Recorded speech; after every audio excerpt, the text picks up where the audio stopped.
Всем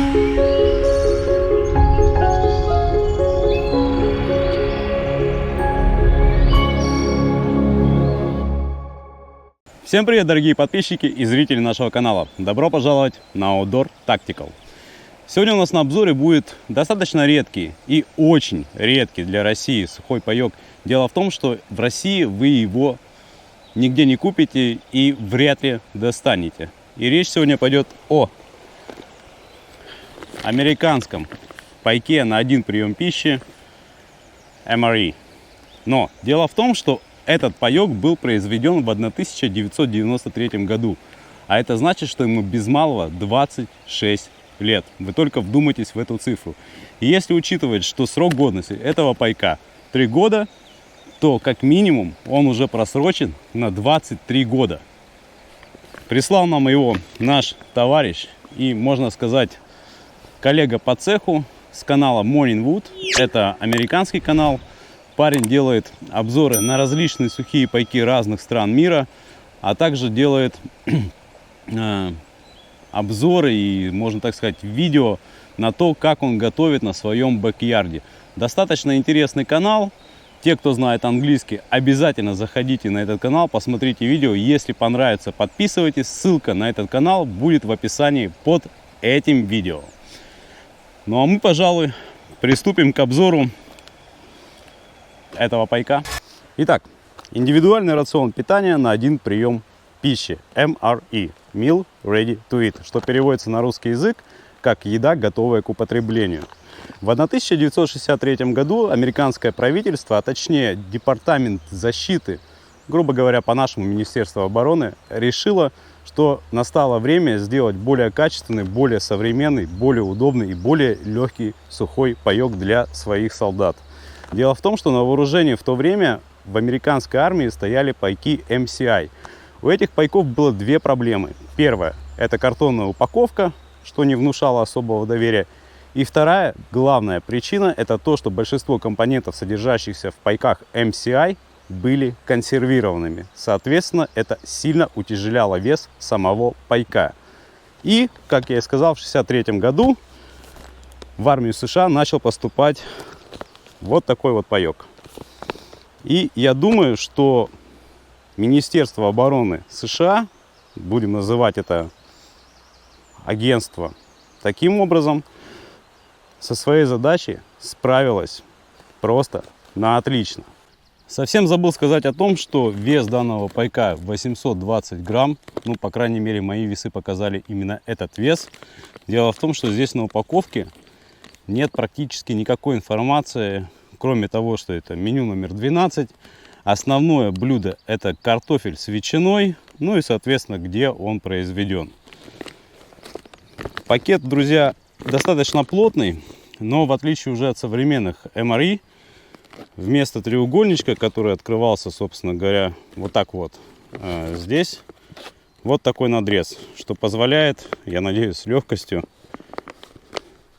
открыть данный сухой паёк.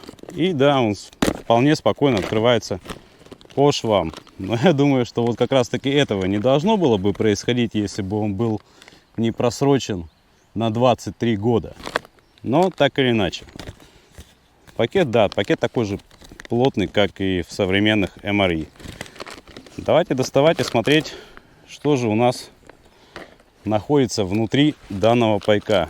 И первым делом нас встречает совершенно неопознанный пакет, в котором я даже не понимаю, что находится. Здесь абсолютно ничего на нем не написано. Стандартная ложка даже для современных MRE в таком вот пакетике.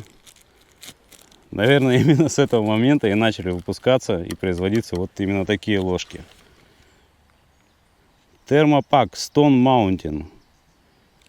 Я в душе не знаю. А, вот. Grape Jelly. То есть виноградное желе. Вот в таком вот интересном пакетике. 28 граммов. Это основное блюдо. Картофель с ветчиной. Здесь картонная коробка и перечислены, собственно говоря, ингредиенты, которые входят в состав этого блюда. Еще один интересный пакетик – какао beverage powder, то есть растворимое какао тип номер 1. Не знаю, но если, например, кофе у них есть 3 типов, и они отличаются друг от друга по, скажем так, крепости, то как какао вы собираетесь по крепости валировать, я не имею никакого понятия. Второе, дополнительно, это уже десерт. Это яблочный соус, 128 граммов. Произведен в Индиане. Еще один пакет, Beverage Base Powder.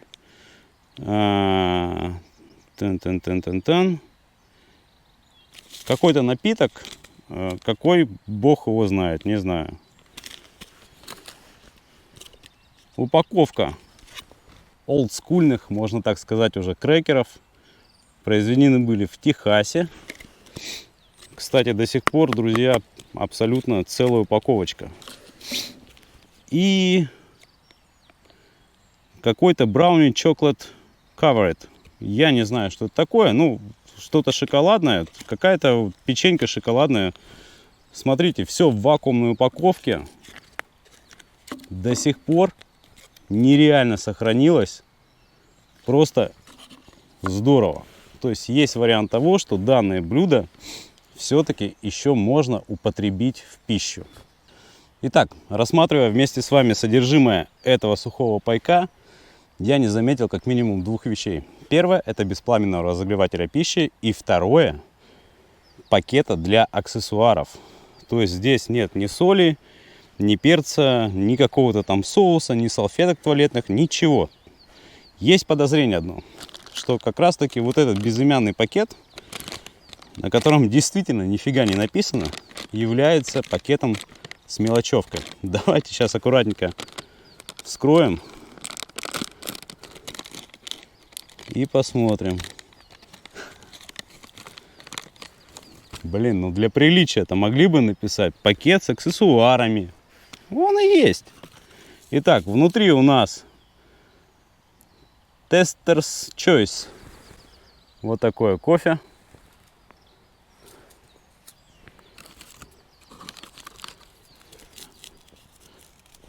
Сливки для кофе. Олдскульные. With napkins, moist toilet. Влажные салфетки, кстати, очищающие и освежающие, но не дезинфицирующие. Это, кстати, плохо. Domino Sugar 6 grams. 6 грамм сахара. Ну, жвачки зеленые. Сейчас обычно белые. Или редко, очень редко встречаются синего цвета. Ха-ха. Картонные спички. Опять, которые не будут во влажном климате работать. Йодированная соль. 4 грамма. Кстати, что неплохо. И, собственно говоря, упаковочка либо сухих салфеток, либо туалетная бумага. Как хотите это называйте. Здесь, если не ошибаюсь, вот таких вот листочков штук 10, по-моему. Может быть, даже больше. Но, в принципе, на одного человека будет достаточно. Достаточно будет. Так, хорошо, с этим разобрались, но, опять же, я не вижу бесплавного разогревателя пищи. Возможно, что внутри вот этой упаковки он находится вместе с основным блюдом. И нифига подобного. Придется разогревать с помощью горячей воды. Основное блюдо. картофель с ветчиной. Мы здесь видим действительно много картофеля. Он нарезан мелко, кубиками. Примерно такое же количество ветчины, может быть даже и больше. И какая-то вот белесая такая подлива. Не знаю, так должно это выглядеть блюдо в том варианте, когда был паёк изготовлен или нет. Ну, посмотрим. Apple sauce. Ну, в общем-то, по-нашему, друзья, это просто яблочное пюре. Ну, действительно, консистенция у него как у жидкого пюре, скажем так. По цвету отдаленно напоминает наше яблочное повидло. Но, на мой взгляд, оно какое-то несколько жидковатое. Хотя, вполне возможно, что именно такое оно и должно быть. Ну что ж, все у нас практически готово. Единственное, что нам сейчас надо сделать, это развести быстренько напитки, дабы потом грязной ложкой не пытаться этого делать. Господи, уже здесь, уже тогда, в 63-м году, друзья, ой, в каком 63-м? В 93-м году, да, вот такой юпи получается у нас в пайке. А действительно, вы знаете, на запах это вот что-то типа Зука, Юпи, вот, которые были в 90-х годах у нас растворимые напитки в России начали продаваться американского производства. Вот они вот это вот и есть. Какао. Запах приятный.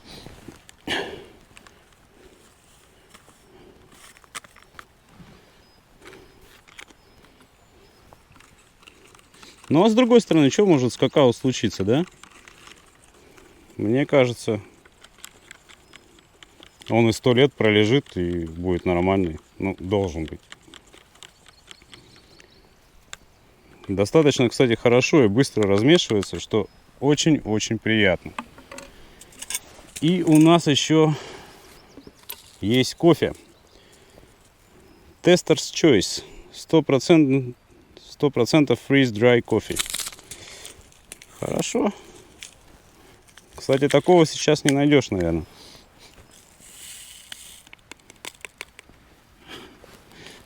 Смеюсь, потому что он выглядит как активированный уголь. Ну, в смысле такого же цвета. Туда же сливки.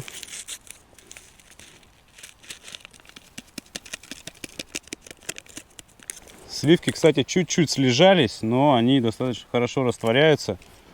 А вот у нас в наших ЭРП, современных, твою мать, порой бывает так, что кофе и сливки настолько пропитываются влагой, что потом их размешать каким-то образом просто нереально. Здесь, ну вот сливки, да, сливки плохо размешиваются, кстати, пока что. Но и пайку, извините, 23 года просрочка, это как бы тоже о чем-то так говорит. Так, пускай пока размокают. Ну а мы с вами попробуем пока на запах.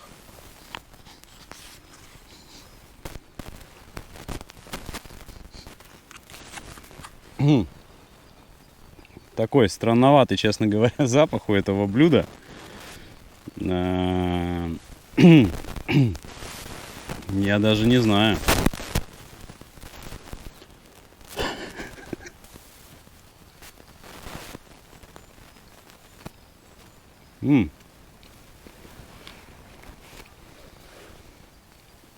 Но я думаю, что оно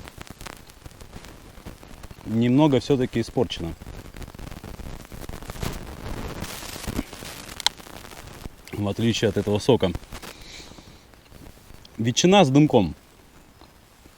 Действительно хорошая ветчина. Чувствуется и вкус, и запах ветчины.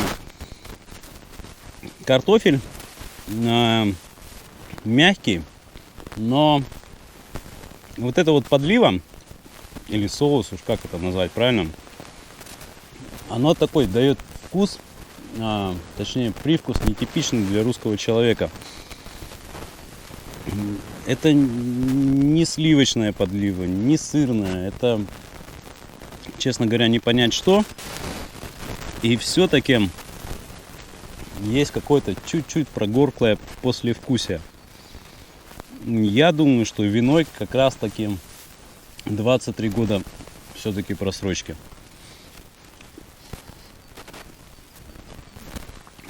Я не буду рисковать.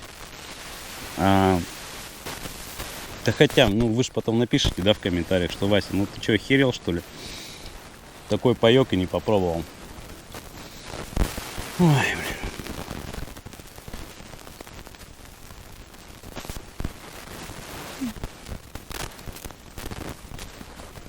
Я вам так скажу, что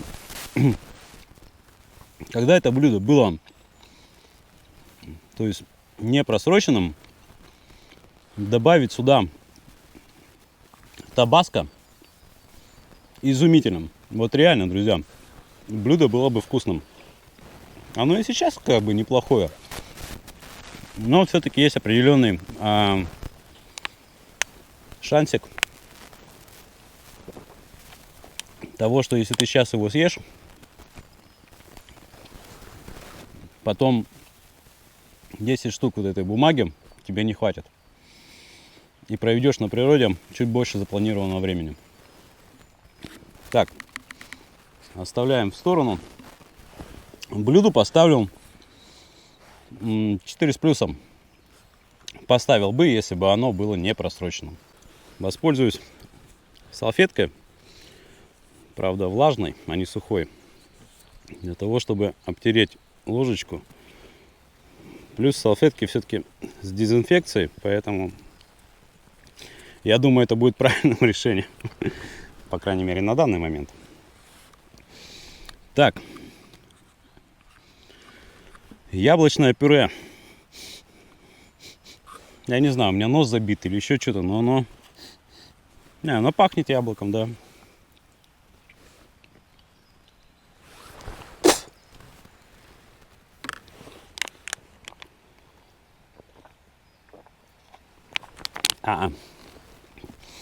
Извиняюсь, почему я это сделал. Нереально кислое. Просто отвратительно кислое пюре. Я не знаю, почему это. Опять же, грешить на просрочку или оно таким же и должно быть. Ребята, Натан, я знаю, что ты пробовал паёк. И, по-моему, такое же меню, если не ошибаюсь. Напиши мне о твоих ощущениях по поводу вот этого вот яблочного соуса. Был он у тебя кислым или нет? Вот здесь вот кислятина просто отвратительная. Так. 2. Лучше нашего повидла в наших ЭРП яблочного ничего еще не придумали. Продолжаем наш опасный эксперимент с просроченным продуктом. И на этот раз у нас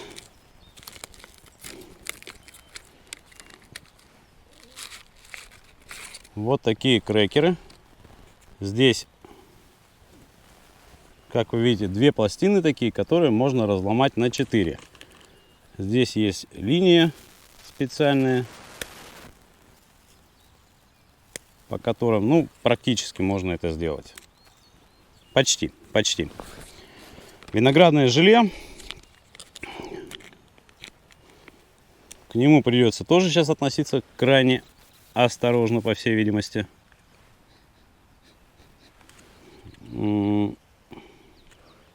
Давайте-ка я вам покажу.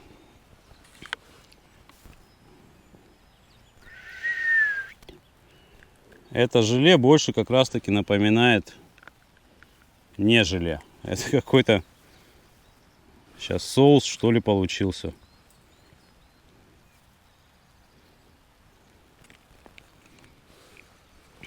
Очень странное желе. И уж поверьте, виноградом оно прям, нет, не пахнет. Я как-то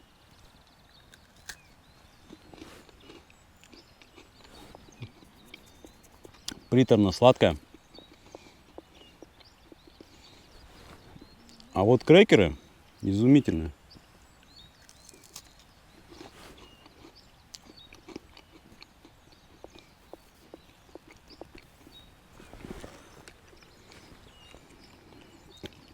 Не распробовал.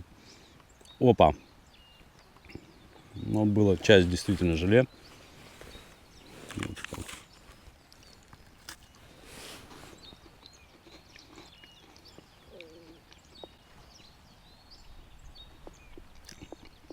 Да, друзья. Просто очень-очень сладкое желе. Давайте попробуем сейчас какао.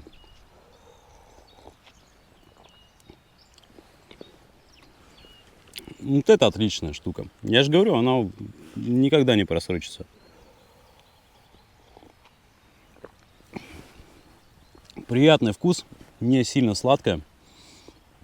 И знаете, что напоминает? В детстве, в школе, в детском садике давали на обед там какао постоянно. Правда, с пенкой у нас было. Напиши в комментариях, у тебя было с пенкой какао или нет. Так вот это вкус именно оттуда. Очень приятно. 5 однозначно. Мне почему-то даже кажется, что сейчас такое какао не выпускается. И у нас остается кофе и шоколадный брауни. Очень все хорошо запаковано.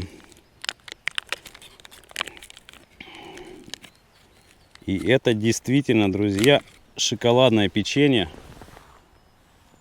Вот такой вот формы. Шоколад пахнет почему-то шоколадным спредом. Ну, то бишь не чистым шоколадом, а именно типа кондитерского что-то.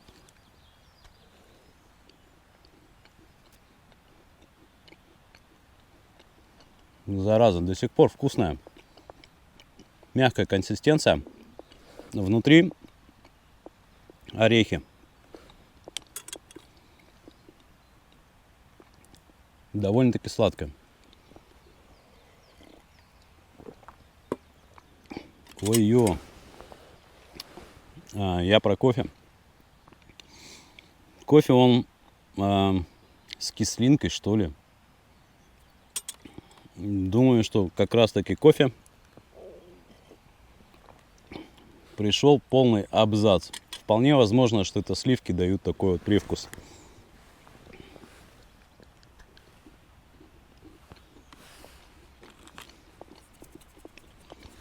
Да, достойно, кстати.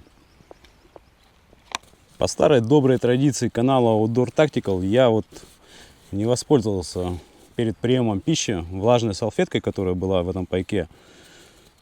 Но вот сейчас я исправляю данный недостаток.